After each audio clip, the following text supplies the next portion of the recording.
அருட்பெருஞ்சோதி அருட்பெருஞ்சோதி தனிப்பெரும் கருணை அருட்பெருஞ்சோதி. எல்லா உயிர்களும் இன்புற்று வாழ்க, வள்ளல் மலரடி வாழ்க வாழ்க, கொல்லா விரதம் குவள எல்லாம் ஓங்குக, நல்லோர் நினைத்த நலம் பெறுக, நன்றி நினைத்த எல்லோரும் வாழ்க இசைந்து. உலக மக்களே, அறிவார்ந்த அன்பர்களே, ஆண்மைநேய ஒருமைப்பாட்டுடைய அன்பர்களே, நமது பிள்ளை பெருமான் அவர்கள் அருட்பெருஞ்சோதி ஆண்டவருடைய மகனாக இந்த பூலோகத்திற்கு ஒரு தாயின் வழியாக எப்படி வருவிக்க விட்டார் என்பதையும், வல்லற்பெருமானவர்கள் இந்த பூலோகத்திற்கு வருவி விட்டதற்கு காரணம் என்ன என்பதையும், ஒவ்வொரு ஆண்டுகளிலும் ஒவ்வொரு 8 ஆண்டுகளிலும் நமது வல்லற்பெருமானுடைய நிலை எப்படி இருந்தது என்பதையும் திருவருட்பாவின் பாடலின் மூலமாக நாம் பார்த்து கொண்டிருக்கிறோம். அருட்பெருஞ்சாண்டவருடைய திருவிளையாடல் 1/1/1823 ஆண்டு தொடங்கி 30/1/1874 இரவு 12 மணி வரையிலும் 51 ஆண்டுகள் இறைவனுடைய திருவிளையாடல் நடந்து கொண்டிருக்கிறது. இந்த 51 ஆண்டுகளை 8 ஆண்டுகளாக பிரித்து தனது மகனுக்கு எப்படியெல்லாம் அருளை கொடுத்தார் என்பதையும், இறுதியில் சுத்த சன்மார்க்கத்தை பெற்ற பிறகு தன் மகன் எப்படி இறைவனானார் என்பதையும் நாம் திருவருட்பாவின் பாடலின் மூலமாக பார்த்து கொண்டிருக்கிறோம். அந்த வகையிலே நமது பிள்ளை பெருமான் அவர்கள் 5/10/1823 ஆண்டு மருதூர் என்ற கிராமத்திலே, சிதம்பரம் அருகில் இருக்கின்ற மருதூர் என்ற கிராமத்திலே ராமையா பிள்ளை சின்னையம்மனுடைய இல்லற வாழ்க்கையில் இறைவனுடைய மகனாக வருவிக்க உற்றார். அவர்களுக்கு ஏற்கனவே பிறந்த குழந்தைகள் 4 பேர், 2 ஆண்கள் 2 பெண் பிள்ளைகள். அவர்கள் பிறந்தவர்கள். நமது பிள்ளை பெருமான் அவர்கள் இறைவனால் வருவிக்க உற்றவர் என்பதை நாம் பாடலின் மூலமாக விளக்கமாக பார்த்து கொண்டிருக்கிறோம். அப்படி நமது பிள்ளை பெருமான் அவர்கள் வருவிக்க உற்று 5 மாத காலமாக இருக்கும்போது சிதம்பரத்திலே தன் மகனுக்கு அருட்பெருஞ்சோதி ஆண்டவர் எப்படியெல்லாம் திருவிளையாடல் செய்து வெட்ட வெளியாக காட்டினார் என்பதை பாடலின் மூலமாக நாம் பார்த்தோம். இன்றும் அந்த பாடலை சொல்ல நான் கடமைப்பட்டிருக்கிறேன். தில்லை தளத்திடையே திரைதூக்க தரிசித்த போது வேய்வகை மேல் காட்டாதே எந்தனக்கே வெளியாய் காட்டிய மெய்புறவா மெய்ப்பொருளே என்று கூறுவார். அதாவது மெய்வகை வேல் காட்டாதே என்பது ஏற்கனவே இந்த படங்களில் நீங்கள் பார்த்துருப்பீங்க. சிவபெருமான் எப்படி இருக்கிறாரு, திருமால் எப்படி இருக்கிறாரு, முருகன் எப்படி இருக்காருன்னு பார்த்துருப்பீங்க. அந்த மாதிரி உருவம் இல்லாமல், எந்த விதமான ஆபரணங்கள் அணியாமல், உருவம் இல்லாமல் வெட்ட வெளியாக தன் மகனுக்கு 5 மாத குழந்தையிலேயே காட்டுகிறார். அதன் பிறகு இவருக்கு ஒரு மறைப்பு நிலை ஏற்படுகிறது குழந்தைக்கு. அதன் பிறகு பிள்ளைப்பெருமான் அவர்கள் ஏற்கனவே நாம் பார்த்திருக்கிறோம். அந்த தாயின் கருவறையிலே இருக்கும்போது இறைவனுடைய திருவிளையாடல் எப்படி நடந்தது என்பதை பார்த்தோம். தன் மகன் அந்த தாயின் கருவறையிலே இருக்கும்போது உபசாரத்தால் பெற்ற தாய் என்று சொல்லுவார் சின்னம்மையாரை. உபசாரத்தால் பெற்ற தாய் என்பது இவரை பெற்று கொடுக்க வேண்டியது அவங்களுடைய கடமை. அதை நீங்கள் நல்லா புரிஞ்சுக்கணும். அப்போ இந்த நிலையில் இருக்கும்போது கருவறை இருட்டாக இருக்கிறதே என்று தன் தந்தையிடம் சொல்லுகிறார். எங்கே ஒரு தாய் வயிற்றில் இருந்துக்கிட்டு. அப்போ அருட்பெருஞ்சாண்டவர் தன் மகனுக்கு ஒளி காட்டுகிறார், வெளிச்சத்தை காட்டுறார். தந்தையை பசிக்குதே என்று கூறும்போது அருட்பெருஞ்சாண்டவர் கருவறையிலே தனது மகனுக்கு அருளமுதம் ஊட்டுகிறார். காற்றே வரவில்லை தந்தையை என்று கூறும்போது அமுதக்காற்று வீசுகிறார் தன் மகனுக்கு. கருவறையில் காற்று வரலன்னு சொல்றாரு. இதெல்லாம் மக்களிடம் யார் சொன்னது? உண்மையை மறைத்தார்கள். இதை நல்லா நீங்கள் புரிஞ்சுக்கணும். வல்லற்பவனை பற்றி யாருமே இதுவரைக்கும் உண்மையாக யாரும் பேசவில்லை என்பதை நான் 5 வருடங்களாக நம்ம யூடியூப்பில் நான் பேசிக்கிட்டு இருக்கிறேன். அப்போ இப்படியெல்லாம் இருந்த இறைவன், திருவிளையாடல் செய்த இறைவன் தன் மகனை பூலோகத்திற்கு வருவிக்க செய்துவிட்டு மறைந்து விடுகிறார். நமது குழந்தை இறைவன் வளர்ந்து கொண்டிருக்கிறார். ராமையா பிள்ளை அவர்கள் காலமான உடனே சின்னையம்மையார் அவர்கள் இந்த 5 குழந்தைகளை அழைத்து கொண்டு பொன்னேரியில் இருக்கிற சின்னகாவனம் கிராமத்திற்கு செல்லுகிறார்கள். அங்கே சில காரணங்களால் இருக்க முடியவில்லை. சென்னையிலே வந்து குடியேறுகிறார்கள். அவர்கள் குடியேறிய பகுதி ஏழுகணர் பகுதியில் இருக்கின்ற வீராசாமி தெருவிலே குடியேறுகிறார்கள். அப்போ அந்த இடத்துக்கு பேர் மின்ட்டுன்னு பேர். இப்போ அந்த இடத்துக்கு வள்ளலார் நகர் என்ற பெயர். நமது குழந்தை இறைவன் வளர்ந்து கொண்டிருக்கிறார். 1/1/1824 ஆண்டிலிருந்து, அதாவது 840 வரைக்கும், 1840 வரைக்கும் 16 ஆண்டுகள் நமது பிள்ளை பெருமானுடைய நிலை என்ன? இந்த 51 ஆண்டுகளை அருட்பெருஞ்சாண்டவர் 8 ஆண்டுகளாக பிரிக்கிறார். அப்போ முதல் 8 ஆண்டுகளில் நமது பிள்ளை பெருமானுடைய நிலை என்ன? உலகிலே அவருக்கு வைத்த பெயர் ராமலிங்கம் என்று கூப்பிடுவார்கள், அழைப்பார்கள். அருட்பெருஞ்சாண்டவர் தன் மகனுக்கு வைத்த பெயர் செல்வப்பிள்ளை. அதனால தான் நான் பிள்ளை பெருமான் என்று கூறுவதுண்டு. வள்ளலார் என்ற பெயர் பிற்காலத்தில் அழைக்கப்பட்டார். அந்த பெயர் நிலைத்து விட்டது. ஆக நமது பிள்ளைப்பெருமான் அவர்கள் வளர்ந்து கொண்டிருக்கிறார். பள்ளியில் கொண்டு போய் சேர்க்கணும், பள்ளியில் கொண்டு போய் சேர்க்குறாங்க. படிக்க முடியாதுன்னு வந்துடுறாரு. படிக்க முடியாதுன்னு ஒரு குழந்தை வந்துச்சுன்னா அந்த வீட்டில் எவ்வளவு பிரச்சனைகள் அந்த குழந்தைக்கு இருக்குன்னு நமக்கு தெரியும். இவர் மனம் சரியில்லாத காரணத்தினால், மனம் ஒரு நிலையில் இல்லாதனால் தனிமையான ஒரு இடத்தை நாடுகிறார். அப்போ தான் இந்த கந்தகோட்டன்ற இடத்துல ஒரு முருகன் கோயிலில் போய் அமைதியாக உட்காந்துக்கிறார்.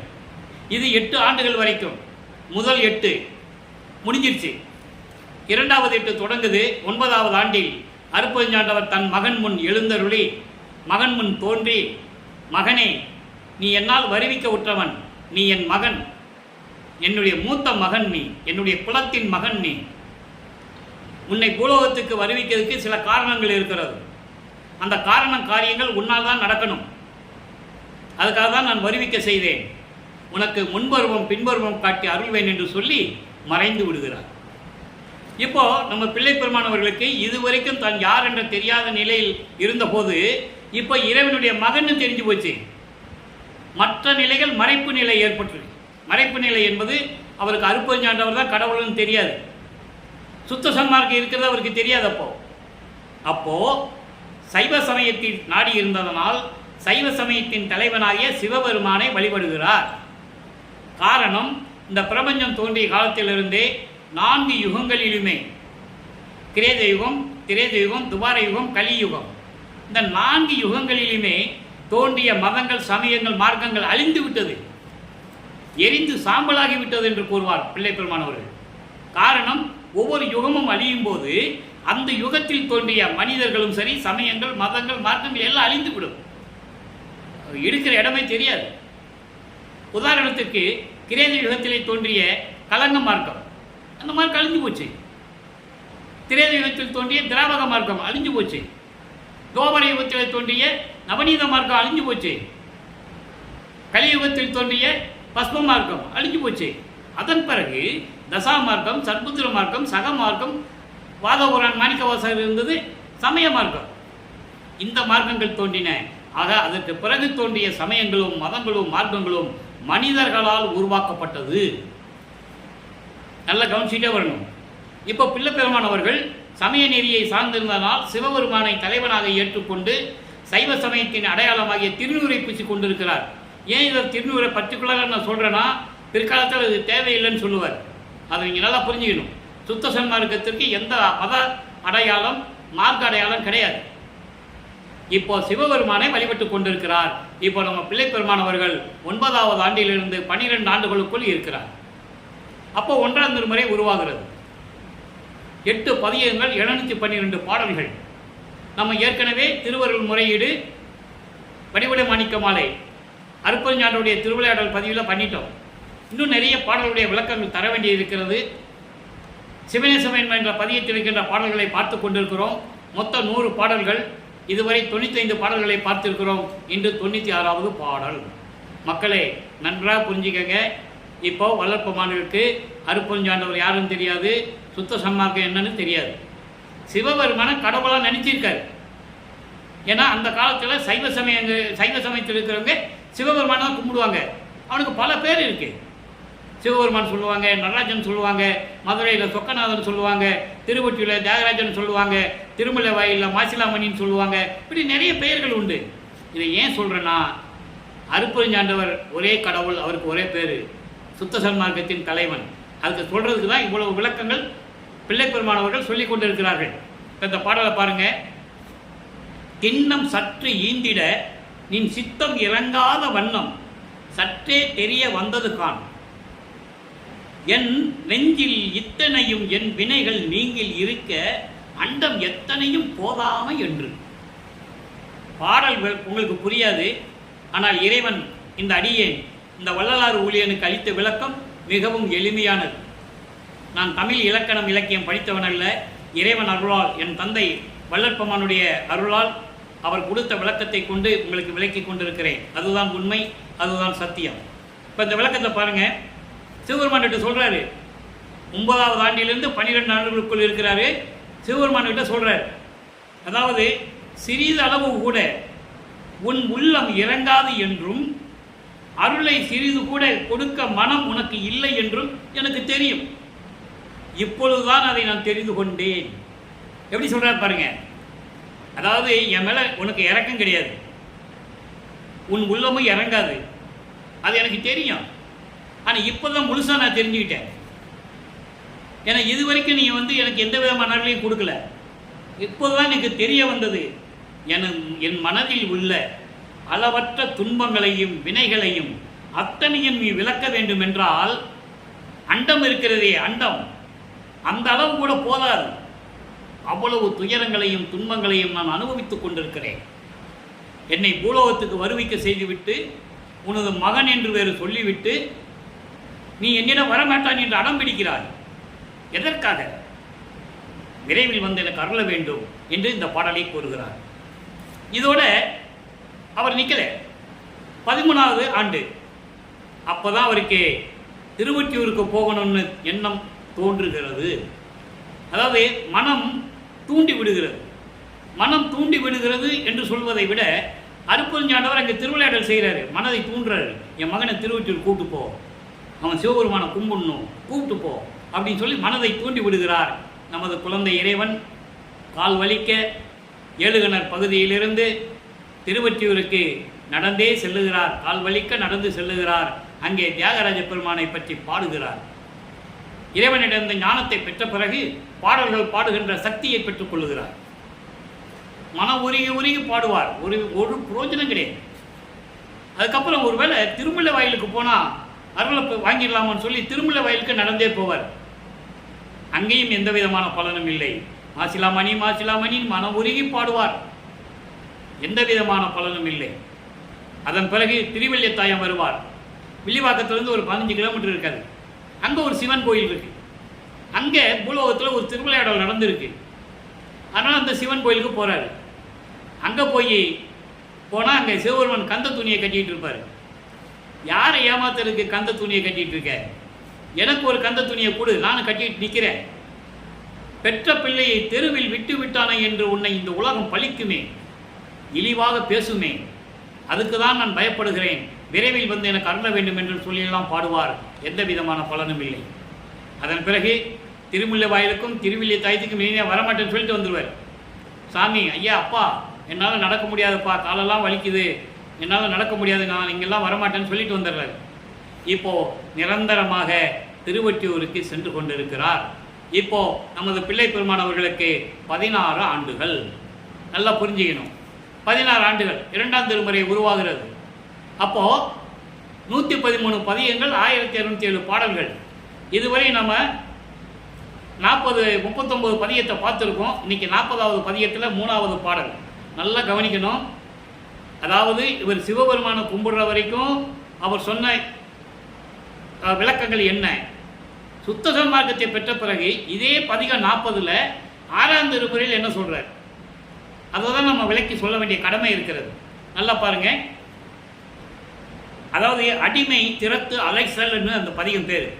அதாவது இறைவனை பற்றி புகழ்ந்து சொல்லுவது. எப்படிப்பட்ட இறைவன் அப்படின்னு புகழ்ந்து சொல்லுவது. நல்லா கவனிங்க. அதாவது அன்றும் அறியா மாதவரும். மாதவரும்னா பெரிய தவம் செய்கின்றவர்கள். அன்று அறியா மாதவரும் அயனும் மாலும் நின் நிலையை இன்றும் அறியார். நல்லா கவனிச்சுட்டே வரணும். இங்கே சிவபெருமான யாரு பார்க்கலன்னு சொல்லுவார். சுத்தகமாகத்தை பெற்ற பிறகு சிவன் சைவ சமயத்தின் தலைவன், அவனை விட்டுருங்கன்னு சொல்லிடுவார். அது தேவையில்லை. அப்போ அருட்பெருஞ்சாண்டவர்கிட்ட என்ன சொல்கிறாருன்னு நம்ம பார்க்க போகிறோம். அதுதான் முக்கியமான விஷயம். ஏன் இவர் சைவ சமயத்தில் இருக்காரு அப்படின்னா இறைவனுடைய திருவிளையாடல் அதுக்குள்ள இருக்கணும். சிவபெருமானை கும்பிடணும், திருநீர் பூசணும். அப்புறம் இது தேவையில்லைன்னு சொல்லணும், பயனற்றதுன்னு சொல்லிடணும். நமச்சிவாயா, சிவாய நம, ஓம் சிவாயெல்லாம் தேவையில்லை, பயன் இல்லை, பயனற்றது அப்படின்னு சொல்லணும். இதுதான் திருவருட்பாவின் கான்செப்ட், நோக்கம். நல்லா கவனிச்சுட்டே வரணும். இப்போ அன்று அறியா மாதவரும் அயனுமாலும் நின்னிலையை இன்றும் அறியார், அன்று அறியவர் என்றும் அறியார். என்னில் ஒரு நன்றும் அறியேன், நாயடியேன் நான் எப்படிதான் அறிவேனோ. ஒன்றும் நெறி ஏது ஒற்றியப்பா, ஒப்பால் இல்லா உத்தமனே. அதாவது இந்த பிரபஞ்சம் தோன்றிய காலத்திலிருந்தே ரிஷிகள் முனிவர்கள் தவம் செய்து கொண்டு இருந்தார்கள். அப்போ கூட உன்னை பற்றி தெரிஞ்சுக்க முடியல. பிரம்மனை பார்த்துருப்பாங்க, திருமாலை பார்த்துருப்பாங்க. ஆனால் ஒன்றை பார்க்க முடியல அவங்க. பிரம்மனும் திருமாலும் உன்னுடைய அருள் நிலையை பற்றி அன்னைக்கும் தெரியல, அடிய முடிய பார்க்க முடியல. அப்படி தெரியாதவர்கள் இன்னைக்கு மட்டும் எப்படி தெரிஞ்சுக்குவாங்க? என்னைக்கும் தெரிய முடியாது அவங்களால. நல்லா கவனிச்சுட்டே வரணும். என்னைக்கும் அவங்களால தெரிஞ்சுக்கிட முடியாது. அப்படி இருக்கும்போது நான் மட்டும் எப்படி இதை தெரிஞ்சுக்க முடியும்? நீ என் முன் தோன்றி எனக்கு அருளை கொடுக்காவிட்டால் நான் எப்படி தெரிஞ்சிக்க முடியும்? உன்னுடைய அடைவதற்கு என் நெறி எது? ஒன்று நெறி ஏது? ஒன்று நெறி ஏது என்பது உன்னை அடைவதற்கு என்ன வழி, என்ன நெறி? அந்த நெறியை சொல்லு. திருவொற்றியில் இருக்கின்ற திருவொற்றி அப்பனே, தியாகராஜ பெருமானே, உனக்கு ஒப்பார் யார் இருக்கிறார்கள்? உனக்கு நிகர் யார் என்று சொல்லுகிறார். இந்த நிலையை இன்னொரு பாடலிலே கூறுவார். அதை சொல்லுவதற்கு எனக்கு கடமைப்பட்டிருக்கிறேன். பூத்திடும் அவனும் காத்திடும் அவனும் புல் விலங்கோடு உருக்கோடு நேடியும் ஏற்றிடும் முடியும் கூத்திடும் அடியும் இன்னும் காண்கிலர் என்று சொல்றார். இங்க என்ன சொல்றாரு? இன்று அறியார் என்றும் அறியார்னு சொல்றாருல, அதை அங்க சொல்றாரு. பூத்திடும் அவன்னா பிரம்மன், காத்திடும் அவன்னா திருமால். இவங்க ரெண்டு பேரும் நேரடியாக பார்க்க முடியாம உருவம் மாறுறாங்க. புல்லுன்னா விலங்கு, புல்லுன்னா பறவை. பிரம்மன் அன்ன பறவையாக பறந்து போறான் முடிய பார்க்கறதுக்கு. விலங்கு என்பது பன்றி. பன்றி ரூபத்தில் பன்றி வரும் எடுத்து திருமால் கீழே போறான் அடியை பார்க்கறதுக்கு. ரெண்டு பேர் போய் பார்த்தோம், இன்னும் பார்க்க முடியலையாம். இன்னும் இன்றைய பகல் வரை பார்க்க முடியலன்னு சொல்றார். அப்படிப்பட்ட சிவபெருமானே, விரைவில் வந்து எனக்கு அருள வேண்டும் என்று கூறுகிறார். இப்போ பிள்ளைப்பெருமான் அவர்கள் 16 ஆண்டுகளுக்குள் இருக்கிறார். தெரியா? அவர் ஏன் சிவபெருமானை வழிபட்டாரு? இறைவனுடைய திருவிளையாடல். அந்த காலத்தில் சைவ சமயத்தை சேர்ந்தவங்க சிவபெருமானை வழிபட்டாங்க. திண்ணூர் பூசிக்கிட்டாங்க, தாடி வச்சிருப்பாங்க, உத்தராட்ச மலையை போட்டிருப்பாங்க, அடியார்கள்லாம் காவி உடை அணித்திருப்பார்கள். அது அவங்களுக்கு அடையாளம், சிவனின் அடையாளங்கிறது அது. அதே மாதிரி வைஷ்ணவ சமயத்தை சேர்ந்தவர்கள் திருமாலை கும்பிடுறவங்க, அவங்க ஓம் நம நாராயணன் சொல்லிட்டு அவங்க இஷ்டத்துக்கு நாமம் போட்டுக்கிட்டு, நாமத்திலே நிறைய விதங்கள் இருக்குது. கொண்டி நாமம், பட்ட நாமம், தென்கலை, வடகலை, இப்படி நிறைய பிரச்சனைகள் இருக்குது. அது அவங்களுடைய பிரச்சனை. இருந்தாலும் அதில் அவ்வளவு பிரச்சனைகள் இருக்குது. கௌபார சமயத்தை சேர்ந்தவன் முருகன், அவனுக்கு தனியாக ஒரு சில விஷயங்கள்லாம் இருக்குது. இப்படி ஒவ்வொரு சமய தலைவன்களுக்கும் ஒரு முறை வழிபாடு இருக்கிறது. இந்த நிலையில் இருக்கும்போது தன் மகனையும் சிவபெருமானை வழிபட செய்து சைவ சமயத்தில் இருக்க செய்து, அதன் பிறகு இது தேவையில்லைன்னு மக்கள்கிட்ட சொல்லணும். இதுதான் இறைவனுடைய திருவிளையாடல். வள்ளற்பெருமான் விரும்பி சைவ சமயத்தில் இருந்ததில்லை என்பதை இங்கே நான் பதிவு செய்ய கடமைப்பட்டிருக்கிறேன். ஏன்னா பிள்ளைப்பெருமான் அவர்கள் வருவிக்க உற்று 203 ஆண்டுகள் நிறைவடைந்தும் கூட அவருடைய உண்மையான நிலை யாரும் சொல்லலை. சிவபெருமானை வழிபட்டாரு, திருநூறு பூசினாரு, உண்மைதான். அப்புறம் வேண்டாம்னு சொன்னார்ல, அது விட்டுணும்ல. இப்போ அது தேவையில்லைன்னு சொன்னார், அது விட்டுணும். ஆக இந்த நிலையில் தான் திருவொற்பாவை நம்ம பார்த்துக்கிட்டு இருக்கோம். ஆக பிள்ளைப்பெருமானவர்கள் 16 ஆண்டுகள் வரைக்கும் அவருடைய நிலை இப்படி இருந்து கொண்டே இருந்தது. இப்போ சென்னையில் 33 ஆண்டுகள் இருக்கிறார். நல்லா கவனிச்சுட்டே வாங்க. நம்ம ஒரே நாளில் எல்லாத்தையும் சொல்லிட முடியாது. அதனால தான் ஒவ்வொரு 8ல் என்ன இருந்தாருன்றதை நம்ம பார்த்துட்டு வரோம். 3வது 8ல் சிவபெருமான் இவரை பார்த்து தெருவழியாக ஓடுவார் திருவொற்றியூர்லேருந்து. அதெல்லாம் இருக்குது. அதெல்லாம் நம்ம இனிமேல் சொல்லணும், விளக்கங்கள் சொல்ல வேண்டி இருக்குது. ஏன் சொல்கிறேன்னா, ஒரே நாளில் எல்லா விஷயங்களும் சொல்ல முடியாது.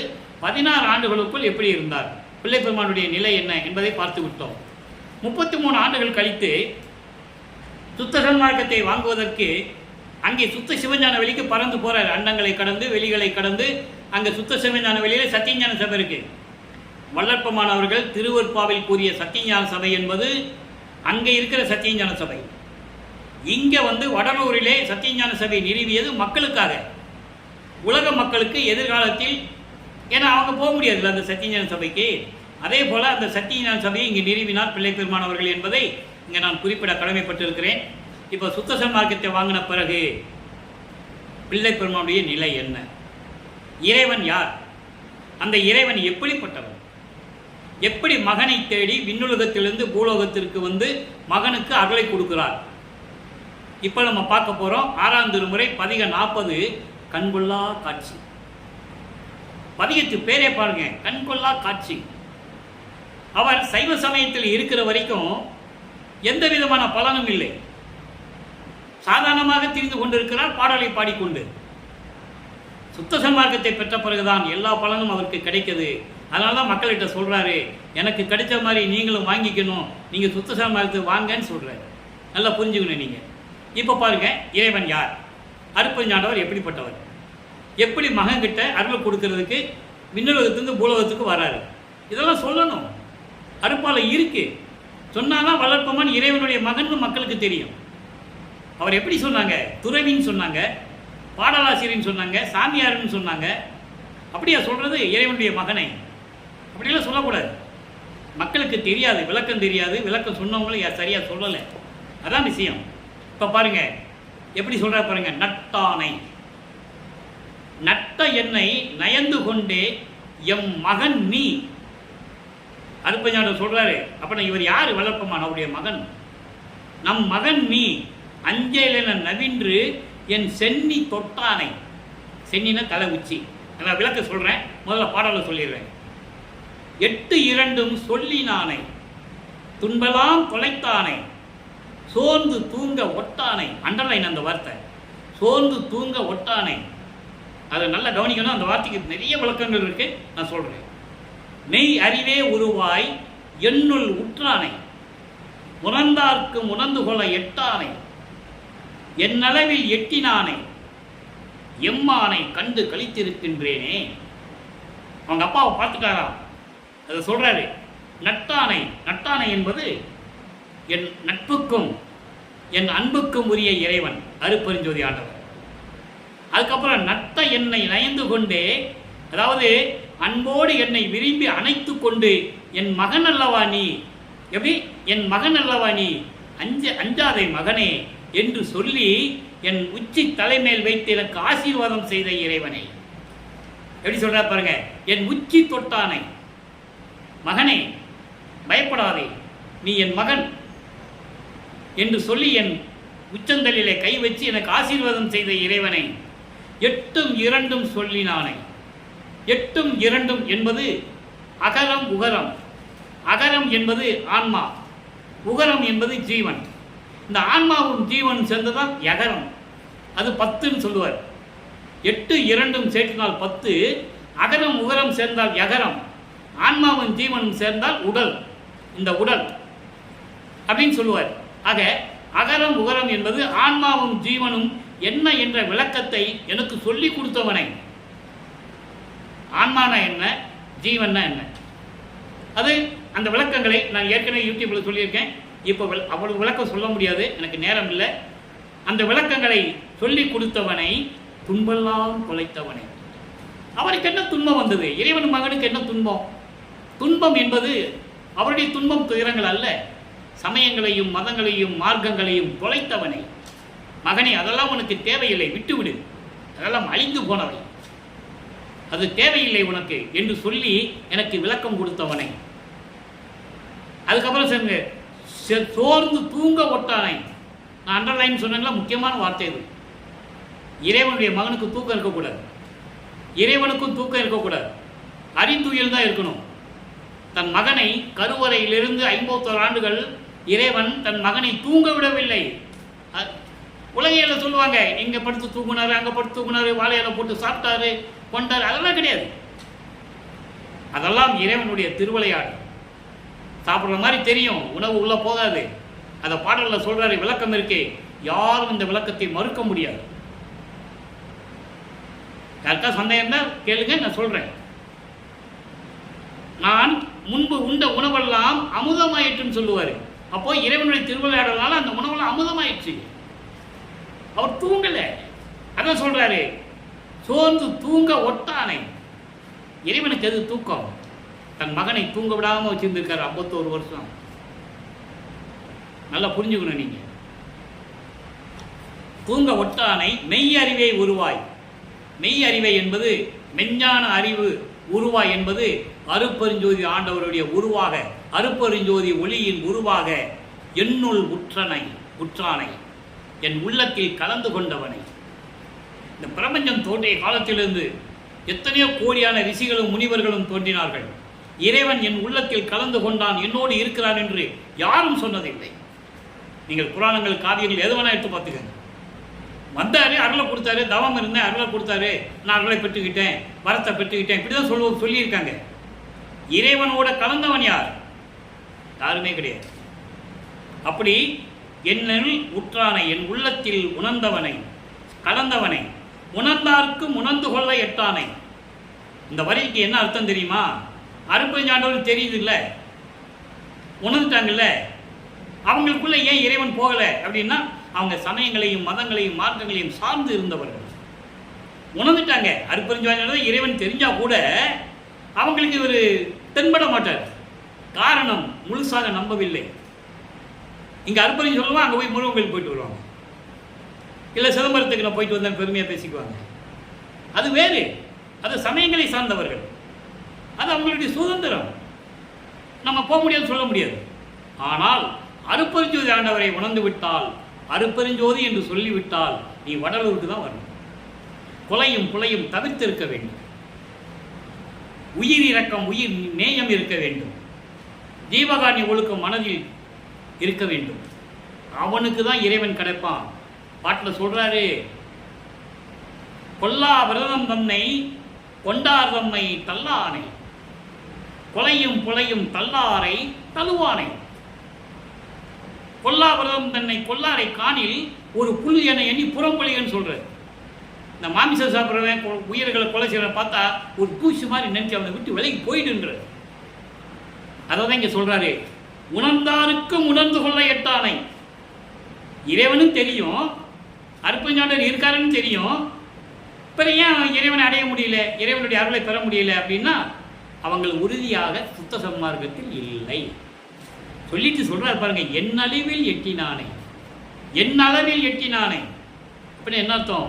நான் சுத்த சன்மார்க்கத்தில் முழுமையாக இருந்தேன், இறைவனுடைய திருவடியை பற்றி கொண்டேன், நான் இறைவனை பிடித்து கொண்டேன்னு சொல்றேன்.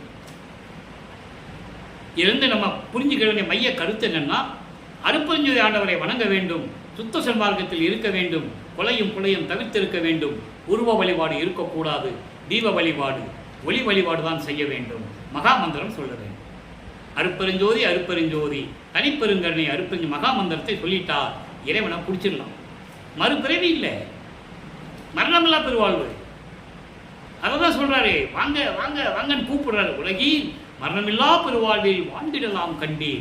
ஞானசரியில முதல் பாட்டிலே சொல்றாரு, நினைந்து நினைந்து உணர்ந்து உணர்ந்து நெகிழ்ந்து நெகிழ்ந்து அன்பு நிறைந்து நிறைந்து ஊற்றலும் கண்ணீர் அதனால் உடம்பு நனைந்து நனைந்து. அதை தான் இங்க சொல்றாரு, உணர்ந்தாருக்கும் உணர்ந்து கொள்ள எட்டானை. அப்ப உணரணும். அப்படிப்பட்ட இறைவன் வந்துடுறார். உலகில் உலக மக்களே, நீங்கள் மரணமில்லா பெருவாழ்வில் இருக்கலான்னு கூப்பிடுறார். அப்படி இறைவன் தன் மகனை எப்படியெல்லாம் அணைத்துக் கொண்டு எப்படியெல்லாம் அருளை கொடுத்தார் என்பதை இந்த பாடலிலே பார்த்திருக்கிறோம். எம்மானை கண்டு கழித்திருக்கின்றேனே, அருட்பெருஞ்சோதி ஆண்டவரை என் தந்தையை நேராக கண்டு நான் பேரின்பமாக இருந்து கொண்டிருக்கிறேன் என்று சொல்லுகிறார். இந்த 8ம் 2ம் என்பது நிறைய விளக்கங்கள் உண்டு. அகவலிலே கூட கூறுவார், 8 2 என்பன இயலும் முற்படி என அட்ட நின்று அருளிய அருட்பெருஞ்சோதி. இதை ஏன் சொல்றேன்னா, இந்த பாட்டில் சொல்றாரு, 8 2 சொல்லினானே, எனக்கு 8ம் 2 விளக்கத்தை எனக்கு சொல்லிக் கொடுத்த இறைவன் சொல்றாருல, அதை அருட்பெருஞ்சோதி அகவல்ல சொல்றாரு. அவ்வளவு உண்மையை சத்தியமா சொல்றாரு. 8ம் 2 என்பன இயலும் முற்படி என அட்ட நின்று அருளிய அருட்பெருஞ்சோதி. அப்படின்னா நான் ஏற்கனவே கூறியது போல 8 என்பது அகரம், 2 என்பது உகரம், அகரம் என்பது ஆன்மா, உகரம் என்பது ஜீவன். இந்த ஆன்மாவும் ஜீவனும் அதனுடைய அனுபவங்கள் இருக்குல்ல, அந்த அனுபவங்களுக்கு முதல் படியாக அந்த ஆன்மாவும் ஜீவனும் உலக வாழ்க்கையில் இருந்து கொண்டிருக்கிறது என்பதை அட்ட நின்று அருளிய அருட்பெருஞ்சோதி. என் அருகில் நின்று என் பக்கத்தில் இருந்து, அட்ட நின்று என்பது என் பக்கத்தில் நின்று அருளிய அருட்பெருஞ்சோதி. அப்போ தந்தையிடம் மகன் பெற்ற அந்த விளக்கத்தை தெளிவாக பாடலிலே கூறுகிறார் என்பதை நீங்கள் புரிந்து கொள்ள வேண்டும். எனவே உலக மக்களே, நன்றாக புரிந்து கொள்ளுங்கள். சுத்த சன்மார்க்கம் என்பது இறைவனால் உருவாக்கப்பட்ட மார்க்கம். காரணம், ஏற்கனவே 4 யுகங்கள் அழிந்து விட்டது. அந்த 4 யுகங்களில் தோன்றிய எல்லாமே அழிந்து விட்டது. இப்போ நம்ம சதுரயுகத்தில் இருந்து கொண்டிருக்கிறோம். பிள்ளைப்பெருமான் அவர்கள் இதை ஒளியுகம் என்று கூறுவார், சக்தி யுகம் என்று கூட கூறுவார். அப்போ இந்த யுகத்தில் இருக்கின்ற மக்களுக்கென்று ஒரு மார்க்கம் வேண்டும். அந்த ஆன்மீக மார்க்கம் சமரசமாக இருக்க வேண்டும். உலக மக்களெல்லாம் வேறுபாடின்றி ஒற்றுமையின்றி சந்தோஷமாக வாழ வேண்டும், இன்புற்று வாழ வேண்டும். அதற்காகத்தான், இதை சொல்லுவதற்காகத்தான் என் தந்தை என்னை பெற்றெடுத்து செல்வப்பிள்ளை என்று பெயரிட்டு இந்த பூலோகத்திற்கு வருவதற்காக என்னை ஒரு தாயின் கருவறையிலே இருக்க வைத்து வர செய்தார் என்பதை தெளிவாக கூறுகிறார். அதுக்கான பாடலும் உண்டு, அருப்பறிஞ்ச தகவலிலே உண்டு. ஆன்ற சன்மார்க்கம் அணிவர என்னை தான் ஈன்று அமுது அளித்த இனிய நற்றாயே. நான் எதுக்கு இந்த பூலோகத்துக்கு வந்தேன்? சுத்த சன்மார்க்கத்தை உலக மக்கள்கிட்ட சொல்லணும், உலக மக்களை எல்லாம் சுத்த சன்மார்க்கத்தில் சேர்க்கணும். உலக மக்கள்லாம் இன்புற்று வாழ வேண்டும், மரணமில்லா பெருவாழ்வில் உலக மக்கள் இருக்க வேண்டும்.